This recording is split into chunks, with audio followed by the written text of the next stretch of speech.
Alors je suis arrivé mi-octobre, donc ça va faire un mois et une semaine maintenant que je suis ici à MIT. Je suis intégré au master d'intelligence artificielle.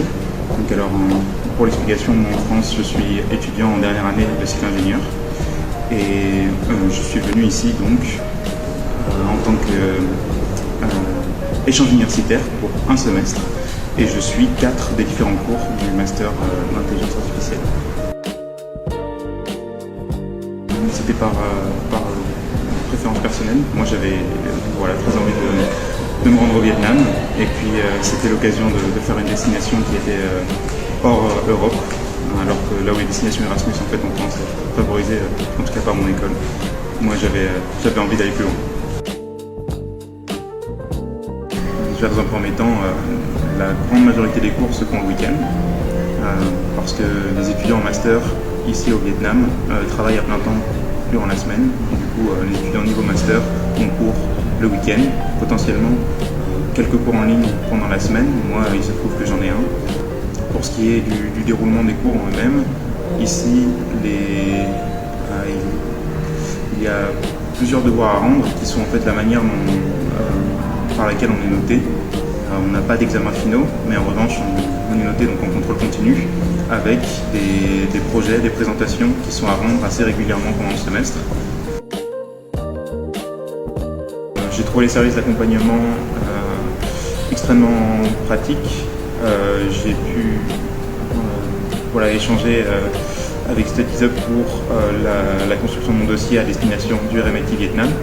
Et il s'avère que StudySup a été extrêmement réactif à la moindre demande de signature d'un nouveau document, mais aussi si jamais moi j'avais des questions, si je me retrouvais bloqué lors d'une étape de la partie administrative.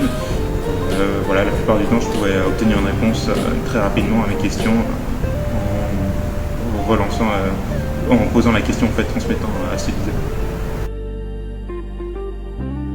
Pour ce qui est de la vie à l'école en dehors des cours, l'université est extrêmement vivante. Il y a énormément d'événements qui sont organisés tout au long du semestre, toutes les semaines, toutes les 2 semaines, qui sont par exemple, moi j'ai pris part à l'accueil des étudiants internationaux, en tant qu'étudiant international qui suis arrivé ce semestre sur le campus. Mais il y avait aussi des événements comme la journée des clubs, où tous les clubs de l'université présentent leurs différentes activités et essayent de recruter des étudiants.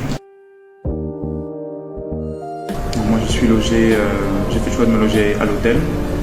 J'ai trouvé ce logement avant de partir. C'était bien plus facile de pouvoir réserver un hôtel à distance que de trouver un appartement sans le visiter et sans parler vietnamien. J'ai fait le choix de me loger à l'hôtel et les prix étant beaucoup plus faibles qu'en France, pour l'instant j'y reste potentiellement jusqu'à la fin du semestre. C'est un logement qui est à proximité de l'université. Je mets moins de 10 minutes par taxi et 15 minutes à pied environ. Moi vraiment ce que j'apprécie le plus ici c'est le coût de la vie qui est beaucoup plus faible que ce que je pouvais avoir en région parisienne. Tout est beaucoup plus abordable et c'est beaucoup plus facile de sortir, prendre un taxi, faire un restaurant, aller boire un café. Tout est beaucoup plus abordable. C'est aussi une ville dans laquelle il est très facile de sortir en général, de se balader, de rencontrer des gens autour d'un café, d'aller manger, de faire des différentes activités. Il y a énormément de choses à faire. C'est pas forcément une ville où il est très facile de se balader à pied. C'est un environnement qui est surtout favorable du coup aux scooters, aux voitures, à énormément de circulation et la pollution prend un rôle assez important. Il faut faire attention, sortir avec son masque et ça peut aller jusqu'à en affecter certains qui sont peut-être très sensibles. J'en relèverai surtout 2 principaux. Le premier, c'est en arrivant ici au Vietnam, dès la sortie de l'aéroport, j'ai été surpris du climat. Je n'avais aucune expérience dans un pays aussi chaud et humide qu'ici à Ho Chi Minh, au Vietnam. Il faisait 35 degrés et un taux d'humidité très élevé. Ça peut être assez difficile pour certains étudiants et moi-même je me disais la première semaine que ça allait être impossible, ça allait ça allait pas le faire, mais au final j'ai eu la chance de m'habituer très vite. Et moi je suis presque content maintenant d'avoir ce climat plutôt que le climat qu'on a en France actuellement où ça descend en dessous des 0 degrés. Voilà, c'est agréable de passer l'hiver de cette manière. La seconde difficulté que j'ai pu rencontrer, c'est au moment de payer, en tant qu'étranger et notamment français, ça devient très facile de payer de surpayer en fait un service sans s'en rendre compte parce que tout nous paraît bien moins cher que ça pourrait l'être en France, et c'est le cas. Mais du coup, ça arrive que certaines personnes en profitent parce qu'ils savent que de toute manière, on va trouver ça moins cher et ensuite nous vendre un produit ou un service plus cher qu'il devrait l'être en fait ailleurs, ici au Vietnam. Jusqu'à maintenant, ça fait un peu plus d'un mois que je suis ici donc, au MIT Vietnam. Et ce que ça m'a le plus apporté, je pense, ce sont les rencontres avec les différents étudiants, que ce soit les étudiants étrangers ou les étudiants vietnamiens. J'ai pu rencontrer des étudiants étrangers qui venaient de tous horizons et échanger avec eux. On échange très facilement parce qu'en fait, ils sont dans des situations similaires à la nôtre. Tout le monde arrive au Vietnam sans forcément être familier avec l'endroit ou la langue. Et du coup, il y a comme une forme d'entraide qui s'installe entre les étudiants étrangers, mais aussi avec les étudiants vietnamiens avec qui je suis les cours. Du coup, je suis intégré aux classes d'étudiants vietnamiens. Ils sont peut-être un petit peu timides pour la majorité au premier abord, mais ensuite, une fois qu'on arrive un peu à briser la glace, ils sont extrêmement gentils et attentionnés, et ça devient très facile en fait de se lier d'amitié et de faire des activités, de se retrouver à faire des activités en fait en dehors des cours, d'échanger pour aller manger, pour aller faire différentes activités, aller faire du sport dans mon cas avec ces étudiants. Mon premier conseil, ce serait de ne pas forcément chercher à absolument prendre un appartement avant de partir, mais plutôt partir sur un logement temporaire dans un premier temps, prendre un hôtel, un Airbnb, qui sont d'ailleurs bien moins chers que ce qu'on peut trouver en France. Et ensuite, une fois sur place, en fait, de prendre le temps de chercher un appartement. On a la possibilité de faire des visites, faire même plusieurs visites.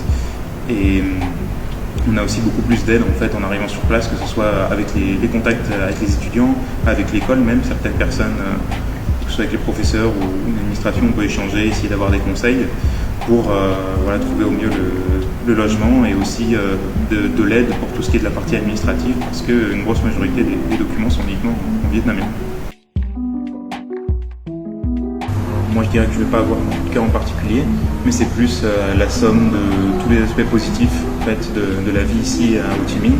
Le fait à la fois d'avoir un environnement universitaire qui est extrêmement positif, en plus d'avoir le contact très facile, que ce soit avec d'autres étudiants étrangers, mais aussi avec les étudiants vietnamiens, le fait de pouvoir sortir, faire des activités en groupe, et en plus le coût de la vie qui est assez peu cher, et la nourriture qui est vraiment excellente.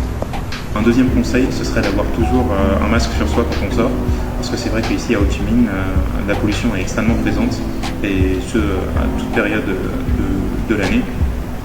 Donc il faut toujours garder un masque, notamment lorsqu'on sort, lorsqu'on prend un taxi en scooter, ce genre de choses. Voilà, le masque est vraiment indispensable.